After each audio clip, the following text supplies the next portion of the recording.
And welcome, folks, to a special live edition of the Michigan Recruiting Insider. We've been telling you that we were going to change it up this year with these episodes this season of the Recruiting Insider, bring you a lot of NIL talk, bring you some real targeted, topical episodes, including some live episodes that we would bring to you as well, right? And so it's fitting that our first live episode of the season comes in the aftermath of Michigan picking up a commitment from a 2025 quarterback, and a commitment from a 2025 quarterback whose name isn't Bryce Underwood. How does that impact Bryce Underwood? Getting that question all over the place, addressed it over on the MichiganInsider.com. Now it's time we address it on the Michigan Recruiting Insider.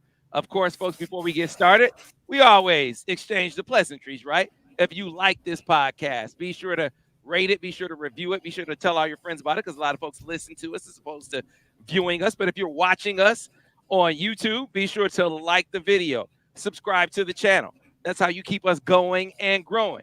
And of course, where it all goes down, the MichiganInsider.com. Everything you want to know. Intel as far as what's going on with the Big Ten and how they're trying to come down on Harbaugh.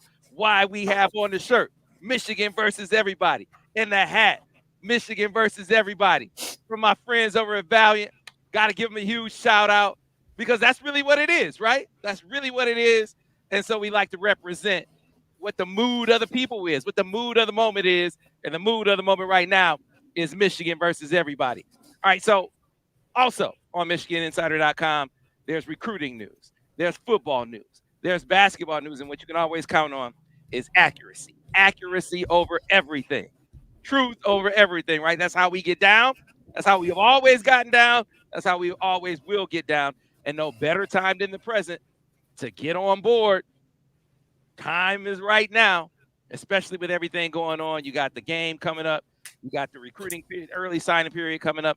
And then, of course, we get into playoff mode over on TMI. You can go ahead and get subscribed over on the MichiganInsider.com right now. With that, let me introduce my esteemed colleague, starting off with my man. He's to my right.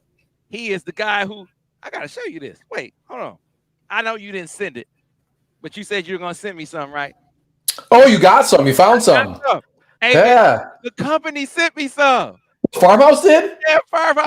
Oh, yeah. No, they're good people there. Yeah, no, we've been going there for years. Yeah, they're awesome there. Good people. Yeah. So I thought I was going to have to rely on my man Steve Lorenz to send it to me. And the company said I probably should have shown it because then that way you would have sent me some too. And I have. Yeah, no, I'll still send you some, Sam. You're fine. So I got you. I couldn't crack one open before we got started, right? No. Steve Lorenz, how you doing today? Good. My focus is trying to get another 9 in today. I think it's still nice outside. I guess we got another. This might be the last day. Today's probably gonna be the last day, but no. Beautiful weather, still covering the stupidest thing in college football history, and Michigan's still rolling, heading into the game next weekend. Yes, sir. And then, of course, Brice Marich, Bryce lover himself. How you doing, Bryce? Ooh, solid. I'm just shocked. I just can't get over Penn State had the game plan. Right. And they still couldn't stop it. Right. Hey, talked about it after the game. Hey. Basically, hey, here's our size. Take them. Run. That's our size. Now what, right? Yeah. They couldn't do anything with it. Crazy. Crazy. Hey, man. Sign of the times, right? That not Crazy. even getting enough credit for that from some of the talking heads out there that still talk about Michigan shouldn't be in the playoff. That's another podcast. This one is dedicated to recruiting, right? So we talked about Carter Smith. We talked about 2025 recruiting last week. We knew something was on the horizon. We knew that Carter Smith was close. For those who don't know who he is, the not currently a 3-star quarterback. You can speak to this, Steve, because it is often the case that the rankings kind of catch up. But 3-star quarterback, according to our guys at 24/7. He is a composite 4-star, though.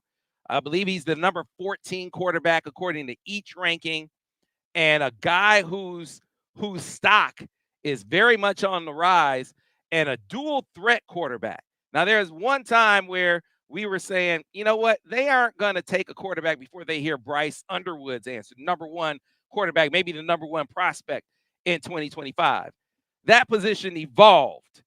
And one of the reasons why it evolved, Steve, was none other than Carter Smith. So first, his ranking, his ability, and what you could glean Michigan really thinks they got in Carter Smith.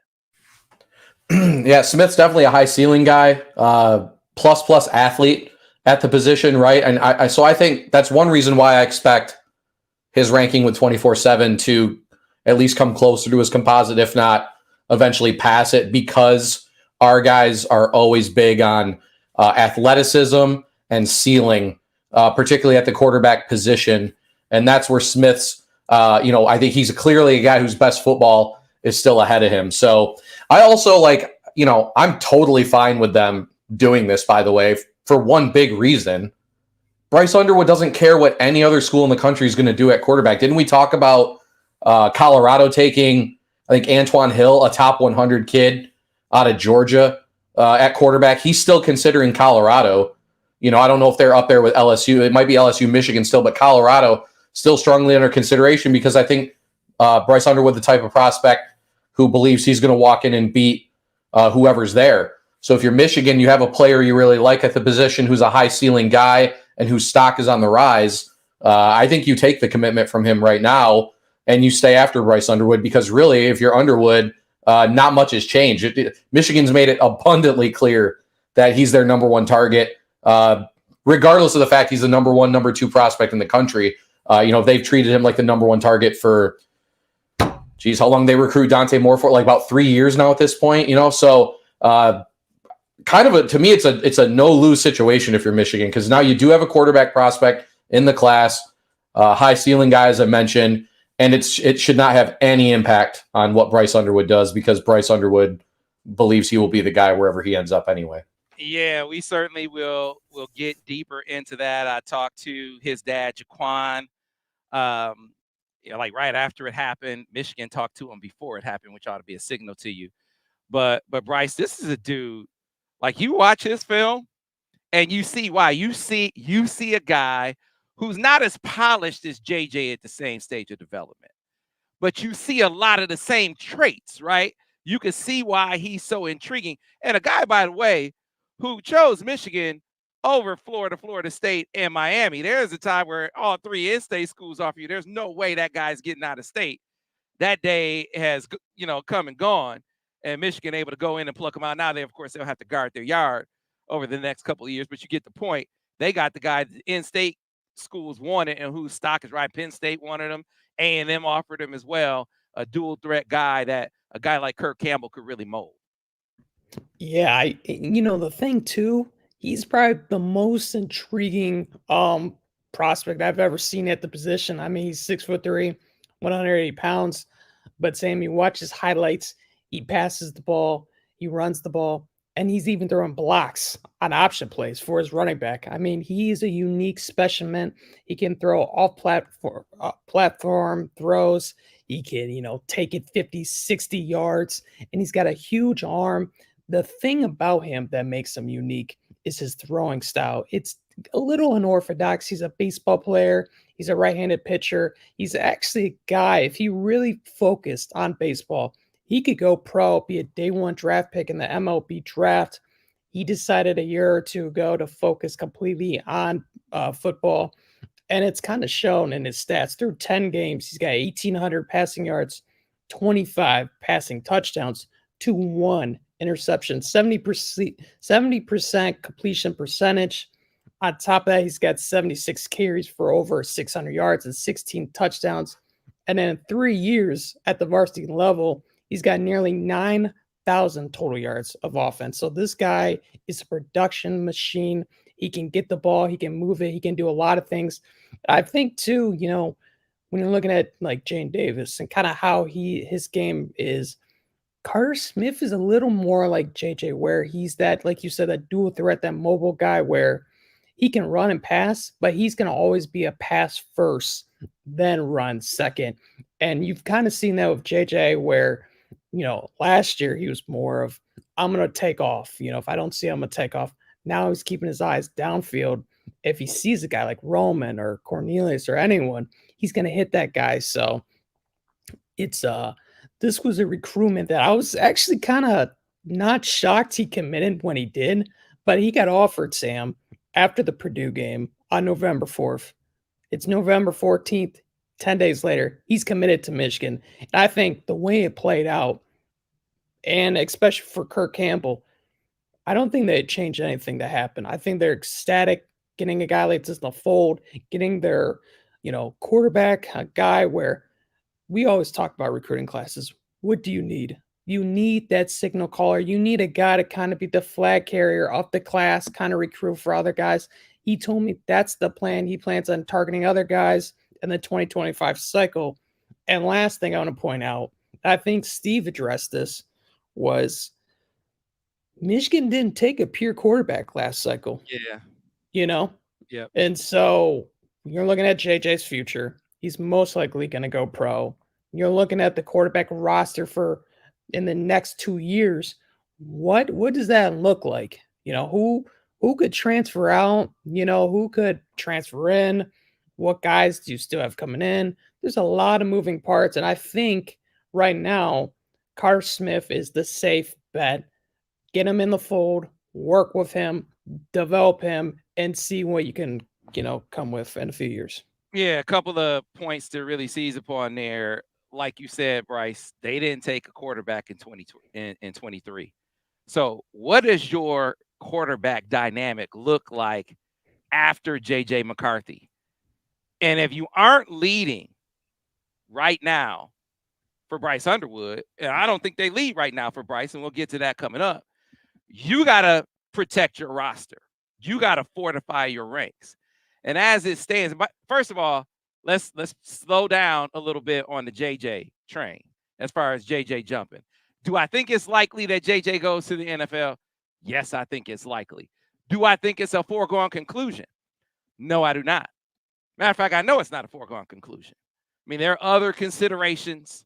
What does the draft board look like? 24/7 Sports just had a piece that they put out the other day where they were talking about the draft board in 2025, and they made it very clear if JJ McCarthy comes back, he's the number one quarterback.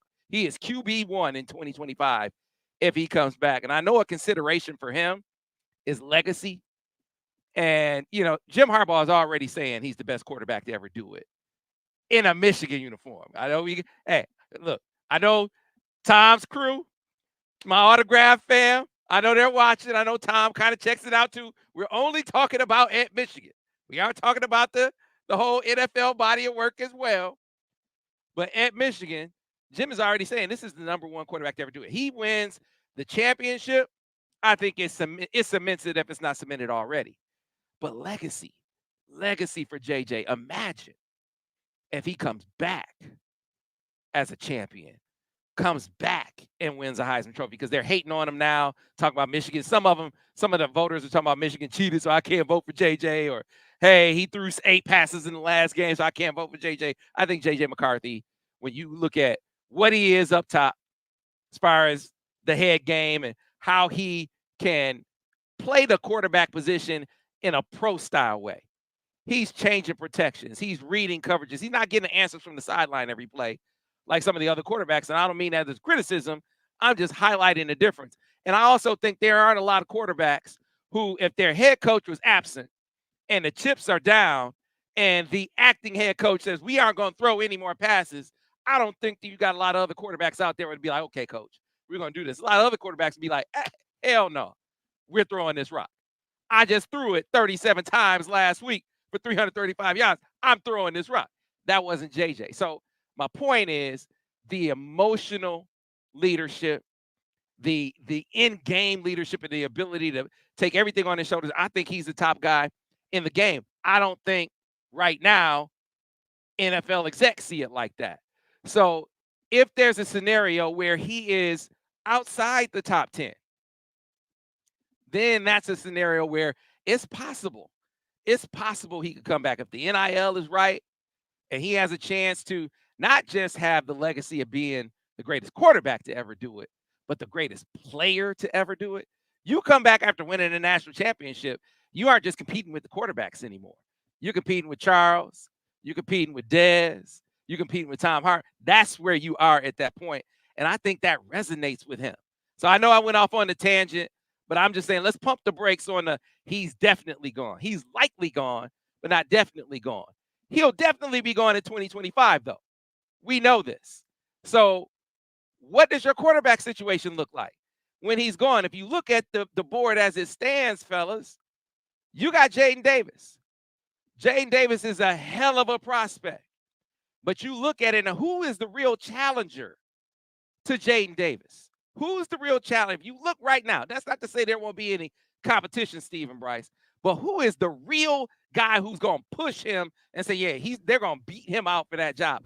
I don't know that you can look at the roster right now and say, yeah, that guy's really going to push him. Yeah, they're going to compete, and I'm not saying they can't win, but is it likely that they beat out Jaden Davis? So you need to add more to the mix, more competition to the mix that will make the cream rise to the top even more. And I think that's why you got to take a dude who's as talented as Carter Smith, which gets us back to, does it impact Bryce Underwood? And the answer emphatically was no. Michigan made a point to get on the horn with the Underwoods. They talked to Jaquan. He told me about it. He said, hey, man, we knew it was coming. They talked to us. We know what it is. They got to protect their roster. You know, basically, what if Bryce doesn't come? You don't want to get left holding the bag. We get it.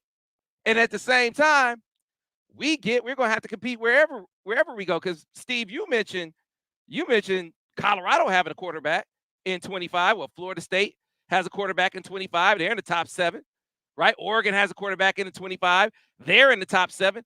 And he named them to the top 7 after they had gotten those 2025 quarterback commits. So that tells you, even if it is a factor, it's a factor that's down the list.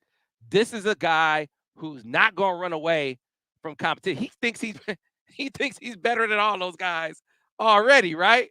So he's not going to shy away from a fight, and fight meaning competition.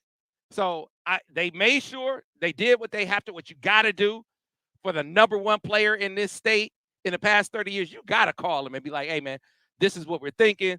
This is what's going on. We want to make sure you know. We want to make sure we're still good. And I think there was an appreciation of that. But it's like, you don't even have to worry about that. That's not affecting Michigan's standing with us at all. Michigan's still very much in the mix. There are some other factors that I think will affect it, Bryce, but that, having a quarterback in the class, because Bryce would tell you right now, I'm better than all these dudes. He said, I'm better than all these dudes anyway, right? I mean, you talk to him, Bryce, he'd be like, hey, man, I'm the number one guy. You know, not bashful at all in that way. And that's one of the things you got to love about him. He's definitely a confident kid. That he does not lack. And he shouldn't be non-confident. I mean, he's going to win, I think, in my opinion, another state championship. That'd be his 3rd in a row at Belleville. He's putting up insane numbers. He's got offers from, I mean, he can basically pick what school he wants to go to at the next level. And I've talked to some scouts and other people, and they feel he's a top 5 draft pick when he decides to come out of college. They are that high on his potential. And I think that shows how much Michigan has kind of recruited him. I mean, they have done everything you could possibly do up to this point in terms of the Bryce Underwood recruitment. And I saw even rumors of, Michigan hasn't seen him and Michigan's not paying attention to him. Kirk Campbell and Chris Partridge was at his high school game during the bye week. So they're doing everything they can. He's a guy that's made it super clear. He's very interested in Michigan. And he's shown that because he's been up to campus so many times during the offseason. But at this point, Michigan has to, like you said, they have to protect their roster. And I don't want to compare this to the Dante Moore recruitment, but when you look back at that recruitment and how that cycle played out, they didn't offer any quarterbacks. This is a guy that they had all their eggs in one basket. He decided to go elsewhere. It kind of left them somewhat scrambling. And at this point, Kirk Campbell is saying, hey, we have a lot of quality quarterbacks out there in the country. especially one right in our own backyard. But if that does not go our way, we can't be left standing at the altar saying I do and no one else is saying I do back to us. So that's kind of where Michigan is at. Again, I'm a huge fan of Carter Smith because I think development, he's the guy that a lot of people are telling me, oh, he's super raw. He's going to take time, blah, blah, blah. I actually don't think he's as raw as some people say he is. I think he's got a lot of upside, a lot of potential, and he could potentially even play early if they asked him to. I think that's how good he is.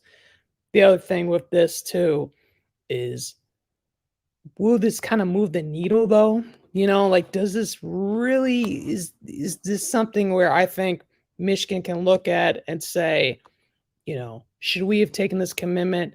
But like you said, Sam, I don't think he cares. His dad certainly doesn't seem like he cared about this. At the end of the day, Bryce isn't afraid of competition, and that's going to show at any school he picks. So Steve, let's get brass tacks about it though. Michigan's biggest, they got two big advantages. Number one, proximity. I definitely think he likes the idea of playing in front of the home crowd, but that's not like the be all end all. I think a bigger factor, a bigger advantage, the relationship advantages that they've gained over time with Kirk Campbell and relationship he's formed with him. Ben Herbert, a huge Ben Herbert guy.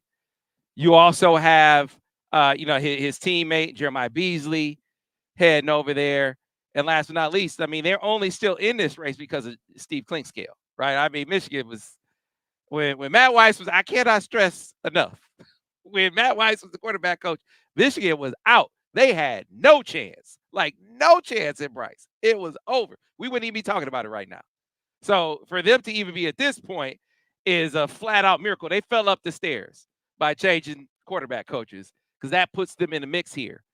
But then you got the other things. I think fit has been an ongoing assessment. What do I mean by fit? This guy has aspirations to win, like he has. All he's done is win at Belleville. But he also, Heisman Trophy, put up big stats. And so JJ's season has been kind of an eval process. How is he really doing as they've kind of evolved into a more of a quarterback-dependent offense? And so that's a work in progress. And then NIL. Have I not been talking about NIL from the beginning of this recruitment? And some people look at that as a pejorative. I don't. I look at it as a fact of life. And right now, we know how they get down in the South NIL-wise, Steve. And so that's something that Michigan is going to have to effectively combat if they're going to be able to come out of this recruitment with their prize. So a few things.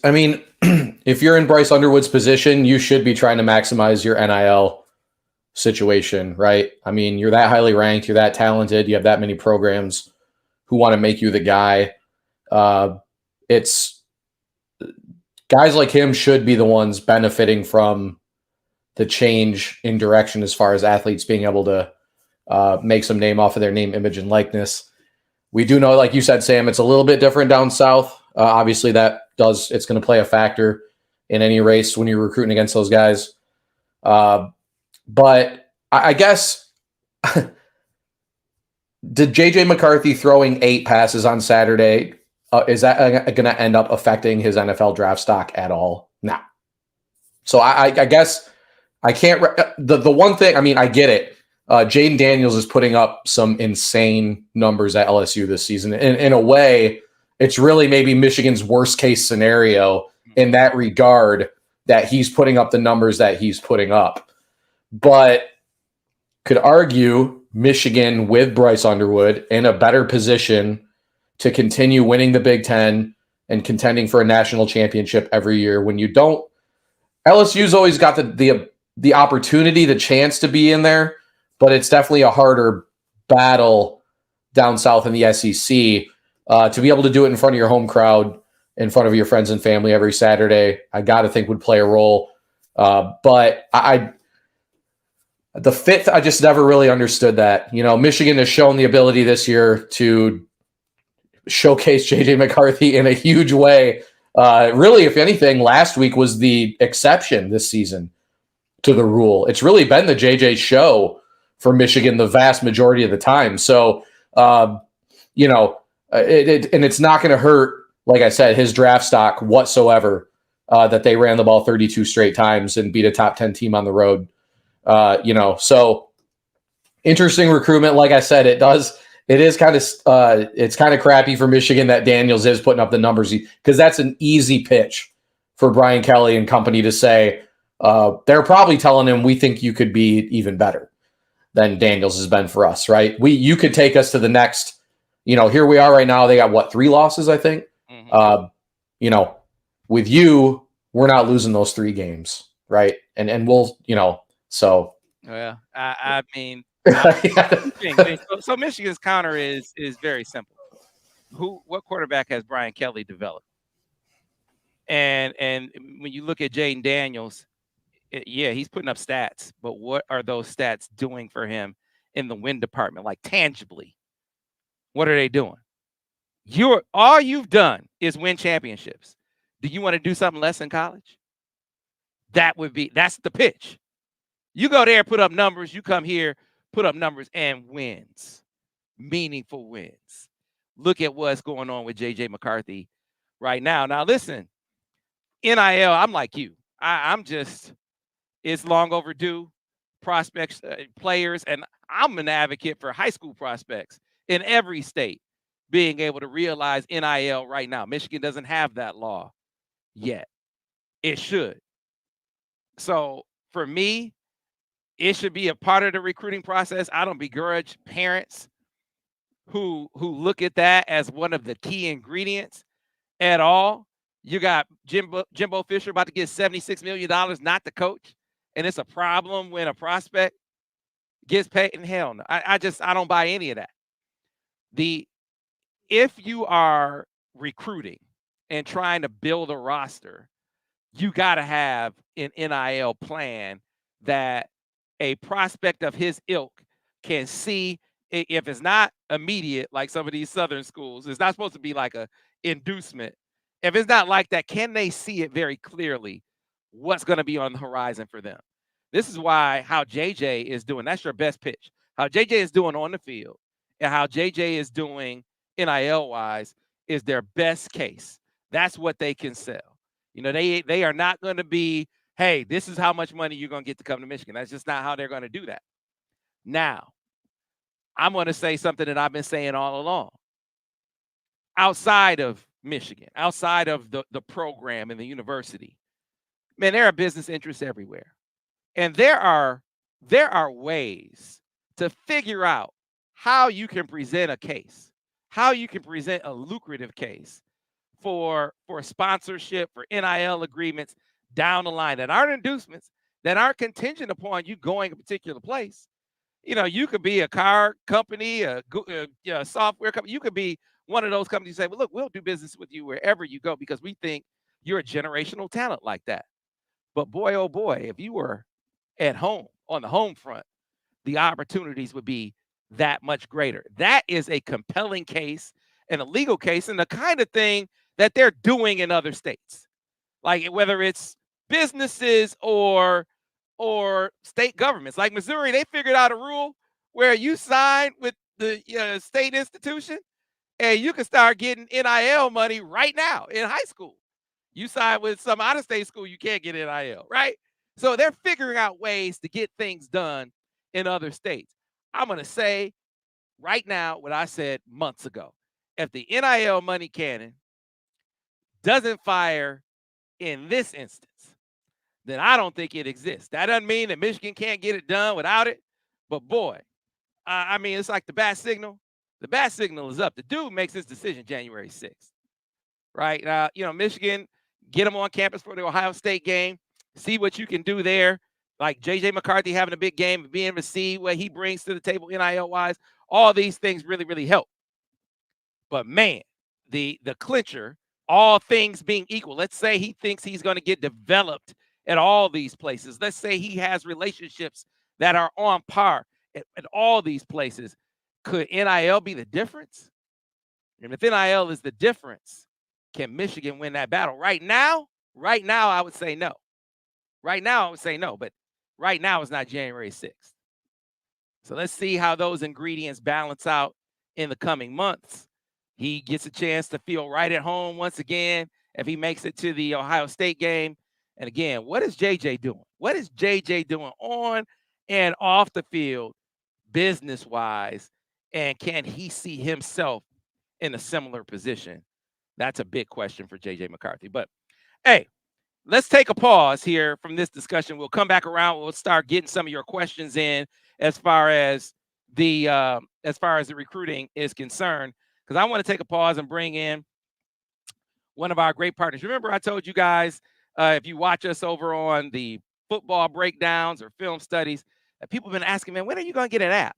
Like, TMI is great on mobile, but we don't have a dedicated app that brings you all of our offerings, all the things that you consume fan-wise, right?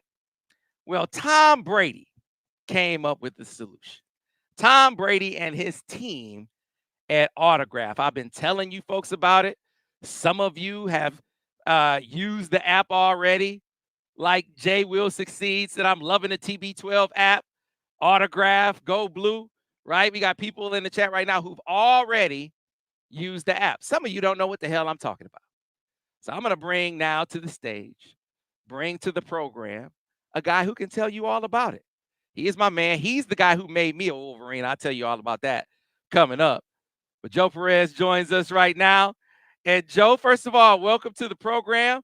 Glad you could join us and spend some time with us and tell the folks out there about Autograph and what it's all about and how they can get it. So first of all, welcome. How are you? Joe, I think you're muted. Sorry about that. There you go. Yeah. Great to have. Thanks a lot for having me here, man. Really, really excited. All right. So for folks who don't know what Autograph is, can you tell them what it's all about? Yeah. So I think, the company was founded. Tom Brady is a co-founder back a couple of years ago. But I think the real kind of mission at the time was creating, these unforgettable fan experiences, right? And we're continuing to do that with, the app you mentioned. We're really excited about, in terms of really just the basics of it is rewarding fans for that undying love they have for their teams. So we're starting with Michigan because obviously Tom went there and did some good things. So we're excited to start in Michigan. Yeah, he's obviously the big hook, but he drafted people who have an affinity for Michigan as well, like yourself, because I heard is your claim to fame that you got dunked on by Chris Webber. Is that right? No. I just we played. I grew up in Michigan. I'm a diehard Michigan born and raised, born at Beaumont Hospital. But my school had the unfortunate pleasure of playing Detroit Country Day, and we were a very, very small Catholic boys' school with not many people that could play on the team. So I was probably the third tallest person. So you can just imagine how that went. Yeah, see, the youngsters don't know. See, I got Chris Webber on the wall back here. They don't know. I remember watching Chris Webber commit to Michigan. They broke into a Tigers broadcast. That's how big it was when Chris committed to Michigan. Just big time talent. But to have all these Michigan alums, Michigan fans that kind of get the passion that Michigan fans have. That's what Tom did by bringing all you guys together and being able to aggregate the fan experience. I think is a very novel concept for the Autograph app. But the other part of it, the part that I think really puts it over the top, is that you reward fans for doing what they already do. Yeah, and so I think we kind of, when we thought about it, we were thinking what, a good marker was membership miles programs or frequent flyer, but in the olden days, you would just get on a plane and the utility was, I'm going to buy this ticket and I'm going to go from point A to point B and I'm going to get there and that's all I get. And then, it was actually, I did some research, but it was almost, I think it was in the 50s when there was the first membership miles or frequent flyer program. So we were kind of thinking, why is there not something like that for fans? And so, but it's obviously very hard. What you just mentioned is not easy, because if I were to say I want to track every active fandom around the entire world for every sport, for every team, well, that's a hard problem to solve. But, obviously what we think is a great way to do it is you have some technology, you work with partners like yourselves, and you find a way to create a platform that allows everybody to kind of, get in front of the fans. So we've been able to do that. And I think it's been really fun because I think there was actually a lot of doubt even that, well, people really care about getting rewarded for the things they already do. And what's kind of funny is that they really do care. And they also care about being ranked. So we have a leaderboard, and then you level up just like in Sky Miles when you see the person walking in front of you getting onto first class, and you're like, how do I get onto first class? Mm-hmm. Well, we have a way to do that now. And we did start with podcasts and blogs. So as you read a blog post or you listen to a podcast on our app, you get points, you then level up. It's very simple. And then there's these really cool rewards that we have on the other end, which are either they could be signed memorabilia, it could be merchandise, could be eventually tickets, upgrades. It could be, all kinds of VIP treatment at the game. But we really found that people just want, it's not like people are actually asking for more than just the experience of being a fan. Like you go to the game because you love the team, but it's kind of more like the surprise and delight of, yeah, I went to the game, but for the first time, I'm actually getting a little bit of a reward on top of the actual experience. So I think that's what's been really cool, because it was just a theory that, would people want this? And it's kind of turning out that they really do. So it's really cool to see it. Well, it certainly is a hit with our users who want to be able to see everything that we do from the standpoint of stories we put out, podcasts we do, programs like this, just have it all available to you in one app, and including other fan consumptions like MGO Blog, my pals over there, and other great podcasts. It all comes in one place, and now you're accruing points and points that you can use for rewards. So we met face to face there. I keep bringing this out. And they made me a Wolverine, folks. They made me a Wolverine. Look, going to Michigan makes you a Wolverine, but I'm talking about like literally made me a Wolverine. And so I said, man, it was so cool because they were coming up like, man, we were thinking maybe doing something to give you some Tom Brady memorabilia or some different things like that. And when he said that, I was like, oh man, you about to lose the room because there's nothing that's gonna match that. And then he came out with the Wolverines, and I said it was so cool that I said I got to make it be a part of my background. But this would be an awesome reward, right? I don't know all the rewards you have, but I felt like my listeners, my readers, my subscribers would love something like this, and we've gotten great feedback. So a lot of folks want to be a Wolverine, Joe. Yeah, no, and that's what's so cool about it. I mean, honestly, Sam, you understand because you've been doing this for a long time, and so did the guys at MGO Blog and all the others. It's just it's this devotion to being. You guys are like the ultimate super fans. I mean, you did it. You went so big into have your own shows and do your posts on a blog. But I think what's really cool is that authenticity of like we could give people, I don't know, sideline passes, but that's actually not as cool sometimes as the digital Wolverine. It's the thought that goes behind it.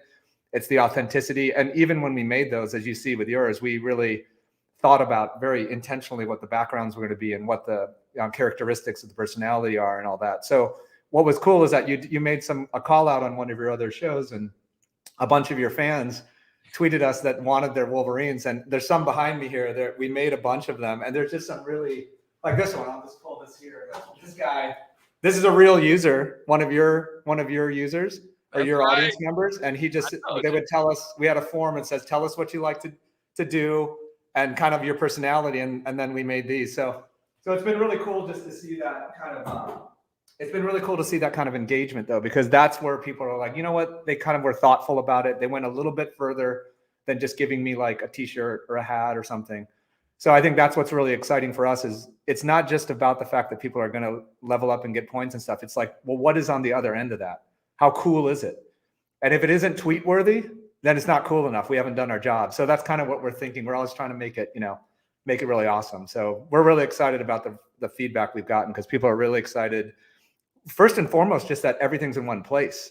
Right. And it's easy to navigate. I think, back in the 90s, for us older internet people, the RSS feeds of the world used to bring all your content together. But that content was your news content, your entertainment content, your sports content. But this is 100% Michigan only, top to bottom content. So I think there's something special about keeping it so focused on Michigan is really important because then all the inside jokes are understood. All the inside baseball actually matters. People actually care about the inside baseball. It's not like you're talking to your 10,000 friends on Facebook when you post a picture of the game or talk about some recruiting thing. Well, nobody cares on Facebook, right? But they care here because it's just, and people don't even know each other, Sam. That's what's so cool. You don't need to know everybody. You just need to all be Michigan fans. And that's kind of what is really exciting, right? So, folks, you see the QR code on the screen. You can get the app just by scanning the QR code. So go ahead, check it out. Check out the app. Now, it's for iOS users. Now I keep getting this, Joe, and people want an update. The Droid users out there say, "Hey, what about us, Joe? What about us, Tom? When is the app gonna be ready for us? Do you have an update on that?" Yeah, we do. We put up and we'll share it later. We'll give you a link so you can share. But there's a wait list for the Android. We're just getting a read from everybody who wants it, but there is a ton, as you mentioned. So that's what we're excited about. We're getting that, and the way we've built the app allows us to port to Android faster than what you typically would do. So that's going to be great. We've seen the demand, and but I think that was also important, Sam, is we needed to know if anybody actually cared and really liked it. But what's been great, it's only been probably 3 or 4 weeks, but the retention's really high and people really like it and they're telling their friends. So now that that's happening, we're like, okay, now we can start to invest in Android and other, other platforms. Right now, I know some of you are listening to this via podcast, so you can't see the QR code. If you're listening via podcast, go to link.ag.fan/Sam Webb. That's link.ag.fan/Sam Webb, no space. And the invite code is Sam Webb, no space. Go ahead and get that autograph app, start using it, start consuming all the things you already consume. Stories from TMI, all of these YouTube programs, our podcasts, and other Michigan fan consumptions of yours, and start accruing those points so you can get those rewards, great events that you can check into and get rewards. And then there's also something I just put on MichiganInsider.com a little bit ago, the Harbaugh quiz. You can take the Harbaugh quiz, right? Start getting your points for the Harbaugh quiz as well. There's so many ways that you can take advantage of this great app. So take advantage right now. I will show you the QR code one more time. So folks, again, get ready, get your phones out. Maybe you're watching on your phone right now. Get ready to scan it, and I'll share it with you here as I bring it up on the screen for you to see. And here it is right now. Scan that QR code, get the app, and Joe, man, it's been a fun ride so far. Yeah, it has been fun, and we appreciate all your support, and just excited to get the word out more to as many Michigan fans as we can. That's right. TB12, tell TB12, man, we got to see him break down some film at some point. Oh yeah. I know that's one of your big requests. We'll see if we can get him out there and break some film down. He loves to do that. So yeah, let's see if we can make it happen. All right, Joe Perez, man, appreciate your time. All right, thank you so much, Sam. All right, that was Joe Perez from the team at Autograph. Let me bring the crew back to the stage. And fellas, again, it's time to get back to talking some recruiting. I got folks who, hey man, let's try the Autograph app out. I'm stumping for the Droid fan. Look, listen, I got a Droid. I'm right there, but we have iPhones in the family too, so we're able to partake in both. But yeah, it's coming. But the app is outstanding. Everyone that I've come across that has used it, they're huge fans because they can keep up with things like what's going on with Bryce Underwood. We left off talking about, listen, NIL is a factor. Is it the factor? Is it the factor? I think it becomes the factor if all other things are equal. And, right now, Michigan, I think they're out front in relationships. I think, they've really progressed as far as fit is concerned because of how JJ has performed this year. Right. And so because that was one of the things that they said before the season, like, we want to see how JJ does with Kirk Campbell as a coach. Are they, as you put more on his shoulders, are you going to see that manifest on the field in actual games? And we have. And I'll say again, these other quarterbacks that are at the top, they're getting the answers every play from the sideline, or virtually every play from the sideline. That's not JJ. They do the check. They check with me sometimes. They have it in their scheme, but most of the time, JJ's dropping back, reading the defense himself. JJ's changing protections himself, right? And that's more pro ready than some of the guys they have ranked ahead of him. So we'll see how it goes. I think that has great weight with Bryce, and that to me is their biggest selling point. And then we'll have to see if there's a compelling case in NIL. You got two things that can happen. You could just blow him out the box in all the other categories, and then he just realized my earning potential as the best player to come out of this state in 30 years is through the roof. I'm gonna make my bread, right now, and I'm gonna get developed better for the league than any place else.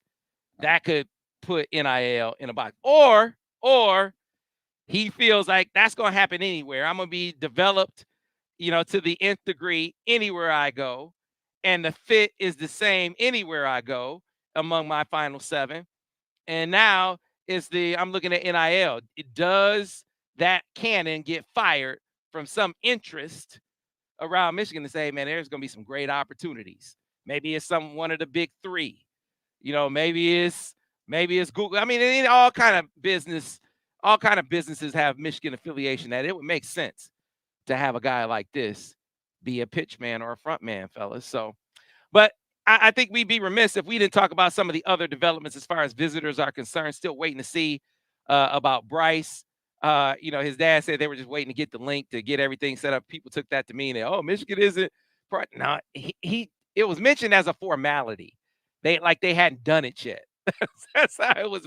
Not like, oh, Michigan is holding out on them getting tickets. That's not happening. Okay, folks. So it sounds likely that they'll be there. They have their playoff game this week against Davidson. They win that, then they will play next Sunday. So the Sunday after the Michigan-Ohio State game. And he said they would definitely still come if they're playing on Sunday. So, but other visitors, Bryce, let's start breaking those guys down for the big game, for the game next week, Michigan-Ohio State. Well, obviously, they haven't had tons of visitors, Sam. I mean, the first 2 weeks, they self-imposed a 2-game visit ban to start the year. So this has been kind of the weekend they've been shaping up to be the do-all, end-all, the biggest weekend. And it makes sense. This is number 1 or whatever they're going to be, top 2, 3 teams in the country squaring off. This is the game. This is what everyone's coming to see.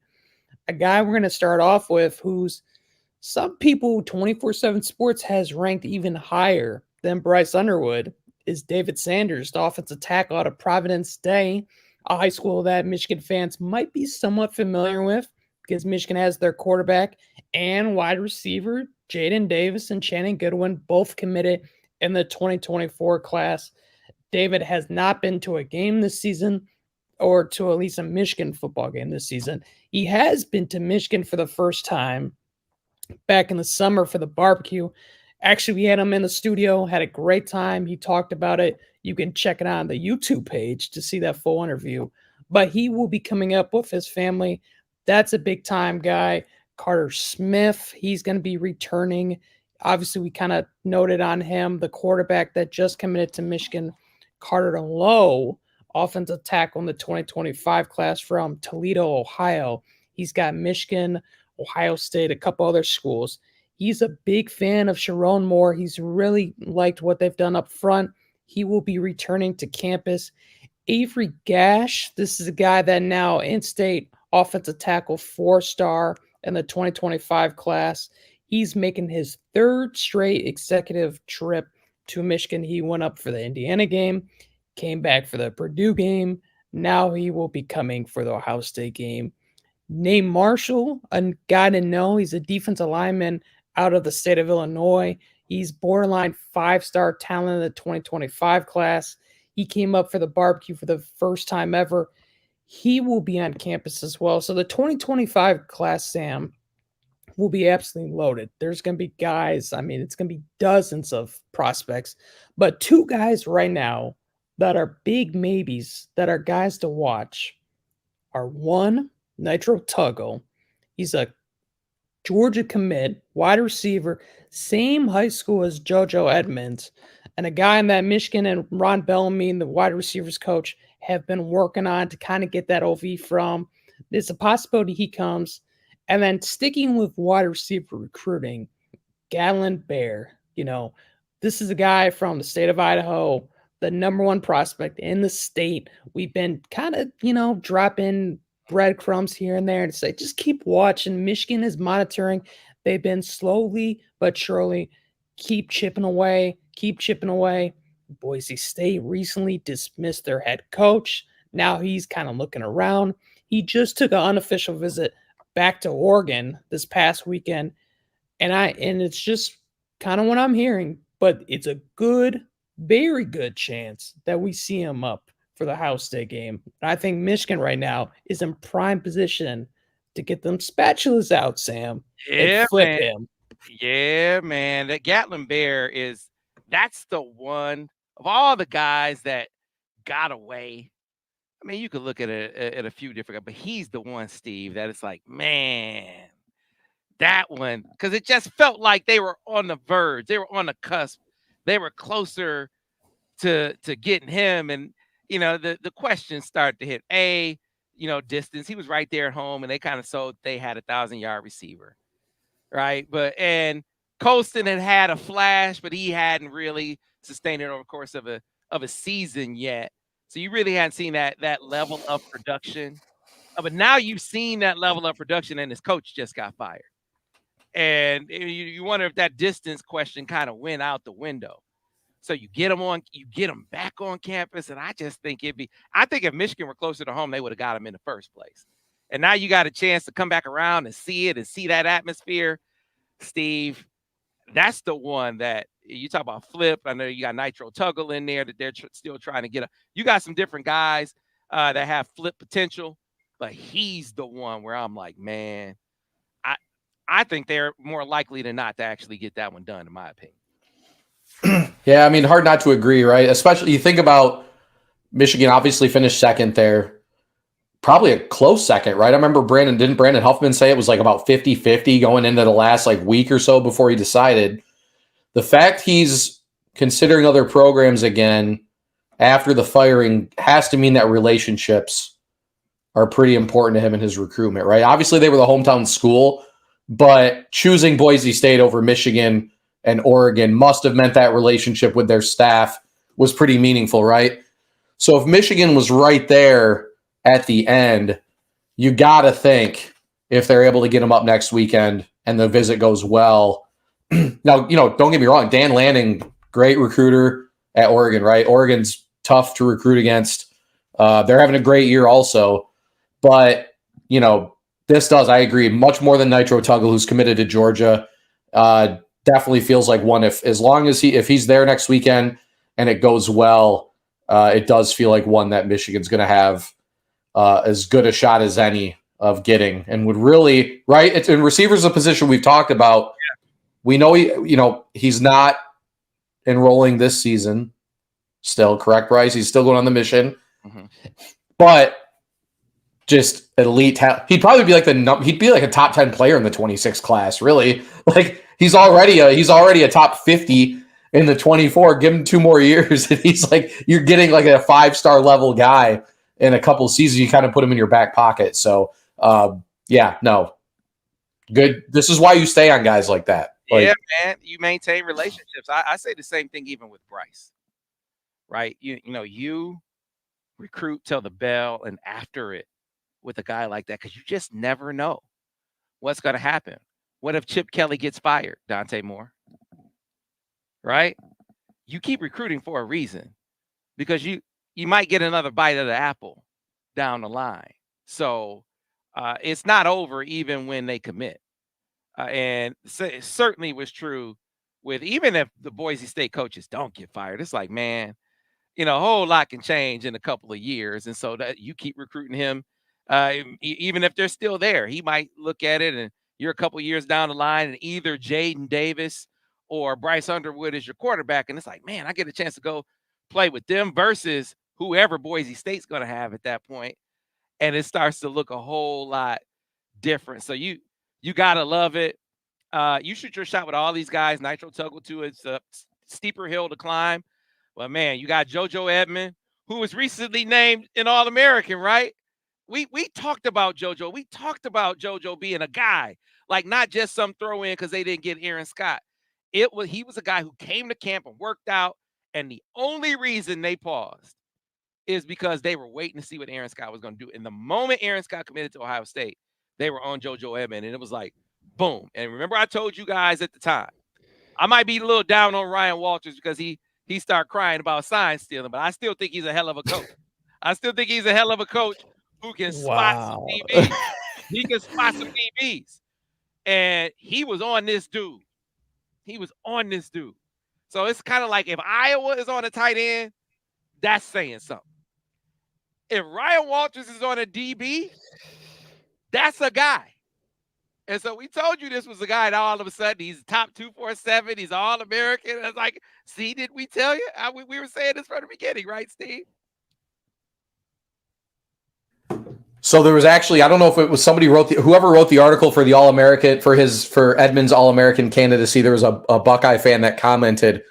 It was like something like, LOL, this is who they got after missing on Aaron Scott. And it's like, if they're playing in the All-American game, he theoretically could end the cycle ranked higher than Aaron Scott still. Like he's a top 150 guy. Right. It's like my response would be, yeah.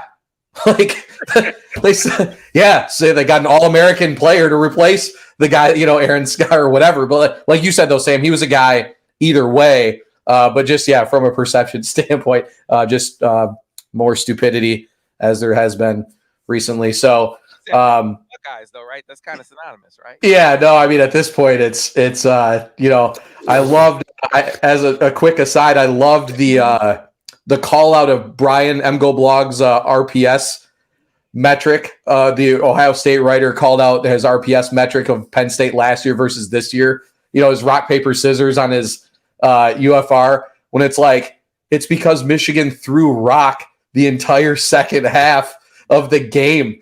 That's why like they were implying that the difference was that the coaches didn't know the signs. It's like, no, they ran the same play for like a whole quarter. So yeah, just it's become, well, it's continued to be comical, but sorry, I had to throw that in there. I probably will say it again on the pod with Zach here in a little bit, but either way, no, Edmond, great player, and Michigan's done a great job.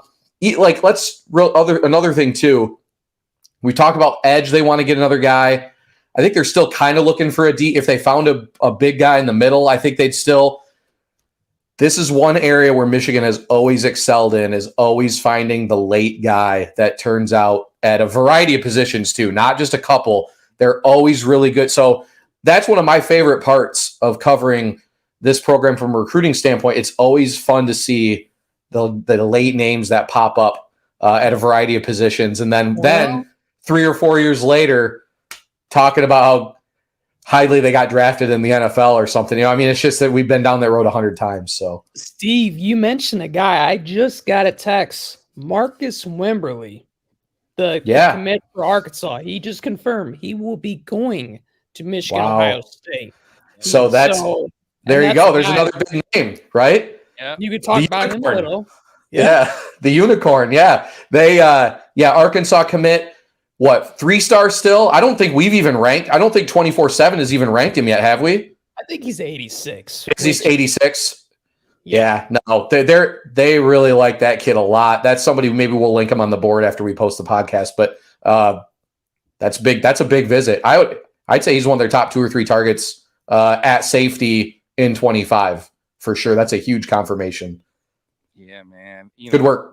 It's one of those deals where, coach, you look at any program, coaches on the hot seat or coaches getting fired, and that's opportunity. You get a chance to pillage and plunder those classes, and Arkansas is obviously no different, not immune to that. So we'll see what happens there. I feel really, really good about Gatlin Bear. You see how JoJo is kind of moving up the boards. Diehard Michigan really has a strong relationship with Nitro. You just wonder, does he start to catch the feeling? Does he start to catch feelings, as they say? You wonder about that. So a lot to look forward to with the Michigan-Ohio State game. Want to get in a couple of questions from the people here really quickly. A lot of reaction to the autograph app. Obviously, Jay will succeed. Moving on down the line, Android app, please. Yes, that we got you.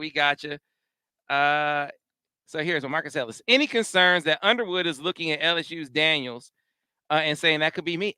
I think absolutely. I mean, that's right, fellas. That's their pitch.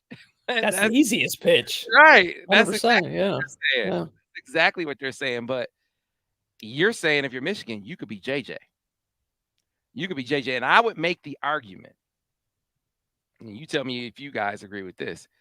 JJ McCarthy is more pro-ready than Jaden Daniels. He is more pro-ready than Jaden Daniels. You ask an NFL scout. Now, I'm not talking about just Jaden Daniels run faster. I don't know. Actually, yeah. I keep thinking of Corum's touchdown against Iowa, where JJ would have outran him to the end zone. So yeah, I don't know if he's faster. He has better stats, but he plays in the kind of offense where that's what they do. They're basketball on the grass. They play no defense down there, right? And you got Brian Kelly. I mean, Brian Kelly's been a good college coach. He hasn't been a guy who's developed a quarterback, or B, won anything. Like, he was supposed to come down there and make a difference right away at LSU. This is a program that won a national championship a couple years ago, mind you, right? And every big game they've had, they've lost with Brian Kelly at the helm. So, listen, what about winning? What about winning? And look at pro development with J.J. McCarthy. Look at what you can see on film, changing protections, reading coverages, not looking to the sideline every play to get that answer. That makes him more pro-ready. And so that'll be Michigan's case to kind of try to combat that. We'll see how it goes. So here's one for you fellas. You chime in on this. Mark T wants to know what percentage, what probability Gatlin shows up. Not for I don't know if he's talking about the visit or it shows up in the class. So let's do both. Percentage chance that he shows up on the visit, Bryce and Steve. Percentage chance Michigan gets him in you guys' estimation. I'm going to say 85% he shows up for the visit. And then I'm going to say 60% he's in the class. Oh. 72.4% he shows up to the game. 43.6% he ends up in the class, provided he does show up for the game. I kind of got to think if he doesn't show up for the game, he's probably going to choose. He might go to Oregon, right? I mean, hard to imagine. Yeah, he just visited Oregon. So yeah, he did. Yep, he did visit. Yeah, probably didn't make that clear, but yeah. So yeah, what was I don't even remember. 72.3 and 43.6. So yeah, I'm with Bryce. I'm over 80% that he visits, and if he visits, I'm 70% they get him. I think between his coach Cameron Anderson, who you could tell, like he's not pushing Gatlin in a direction, or if he were pushing Gatlin somewhere, I think he would have pushed him to Michigan. So that wasn't the case, but he can see how well Colston is doing, right? I think the regard that he has for Jay Harbaugh and Ron Bellamy is to the nth degree, and now he can tell the kid, man, you see the stats that look at what Roman is doing as far as touchdowns are concerned, and you see them throwing the football more. I mean, man, this will get you ready. If they get him on campus, I'm up to 70% that they get him.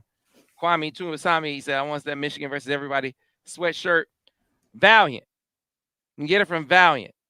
And so I will get you, you know what? Just Google Valiant. And that's where all the Michigan versus everybody gear, my man Jared Wangler hooked up the TMI crew. So I got Bryce and Steve's. I got theirs right here as well.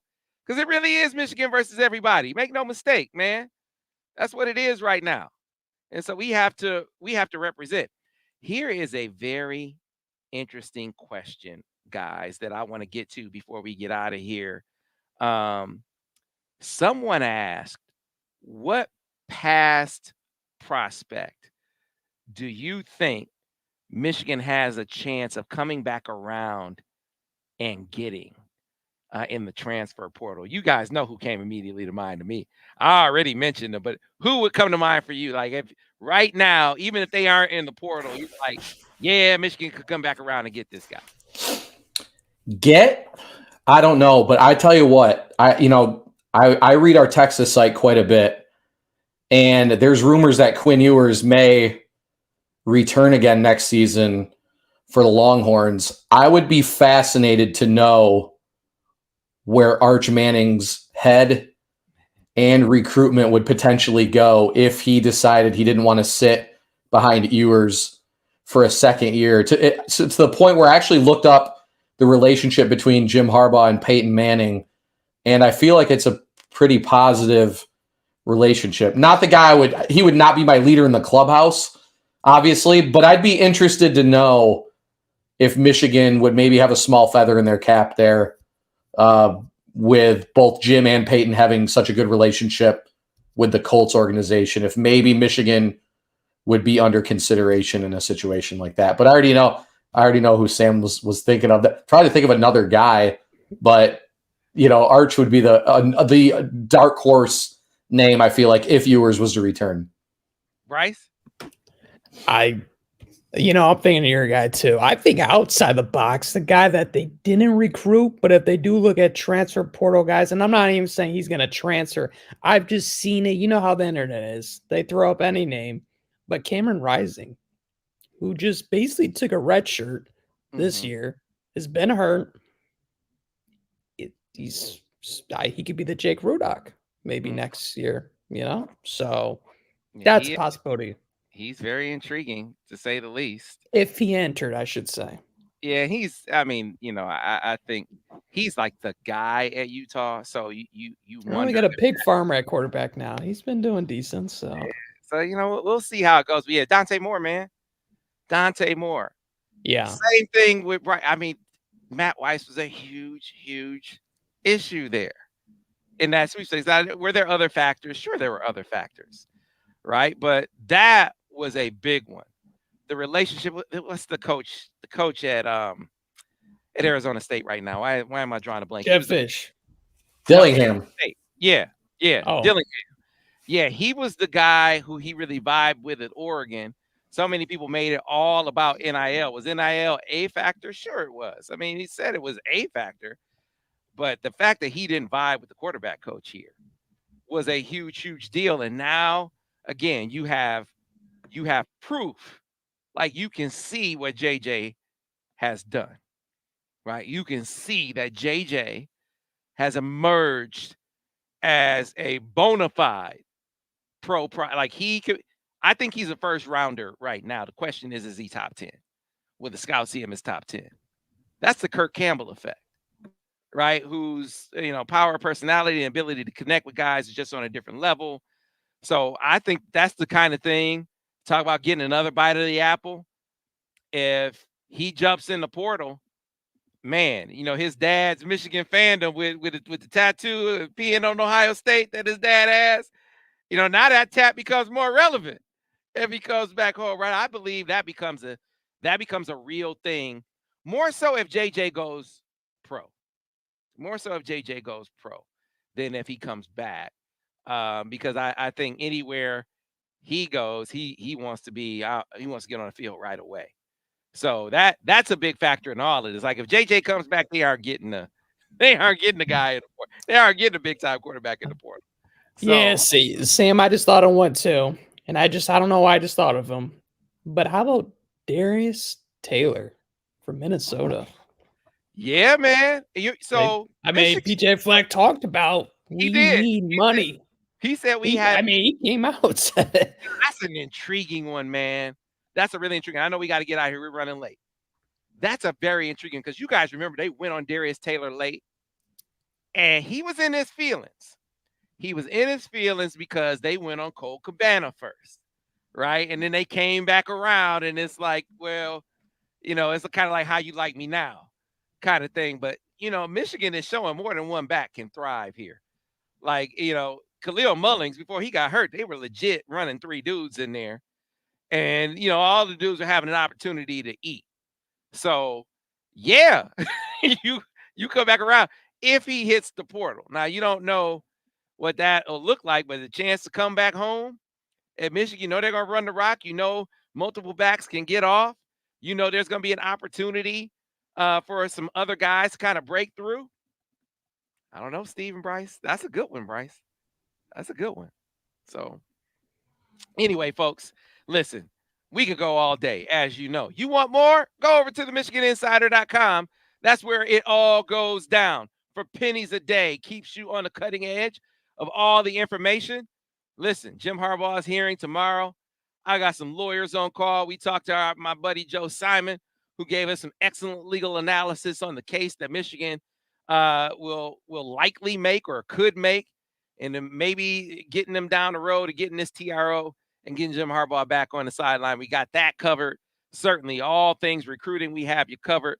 Basketball, we had you on the beat when it came to Kenai Roos and that recent 5-star commit, at least 5-star composite. It goes down from A to Z over the MichiganInsider.com for pennies a day. Go ahead and get signed up. Of course, if you're listening to this podcast, be sure to rate it, be sure to review it, be sure to tell all your friends about it. Find it wherever they get their podcasts. It's Google, Stitcher, Spotify, iTunes, you name it. And of course, if you're watching this on YouTube, be sure to like the video, subscribe to the channel. That way, every time we do a new episode, you'll get a notification and you'll be with us for the very next episode. Until then, folks, thanks for watching another day. Whoa. I got to remind you of our friends at Golden Limo. Listen, hey, did I tell you that the parents took the Golden Limo bus to Penn State? They took the Golden Limo. I'm talking about parents of players. Like, the players ride on Golden. They ride on Golden all the time. But the parents said, man, these dudes riding on Golden, can we go? Can we ride the bus? Can we do something that gets us over to the game as well? And lo and behold, they got their own Golden transport over to Happy Valley, and we're really, really happy coming back home. So whether it's airport transport, game day transportation, whatever you may need. For me, it was travel abroad. When I went over to Rome and France to follow the team, not only did Golden pick us up at home and take us to the airport, when we landed overseas, they picked us up there as well. That is the Golden difference. They are second to none when it comes to all of your transportation needs. GoldenLimo.com. One of the things we're going to show you next week, giving back to the community. Fred Jackson, who is now an analyst at Michigan, he and former running backs coach, he went over to be the head coach at Ypsi High. Man, they were going around the field. There were pothole-sized divots in the field. They didn't have goalposts. Kids were sharing uniforms and sharing helmets. I mean, they didn't have anything over there. And it was Sean Duval from Golden and a couple of other guys that went and took care of it all. Took care of the field, took care of the goalposts, took care of the uniforms, the helmets, transportation to the games, all of that. So it hits different when you support a company that supports the community like that. And that is what you get when you ride on Golden. You can do that by going to goldenlimo.com. We'll see you next week on the next edition of the Michigan Recruiting Insider. We'll see you over on the boards.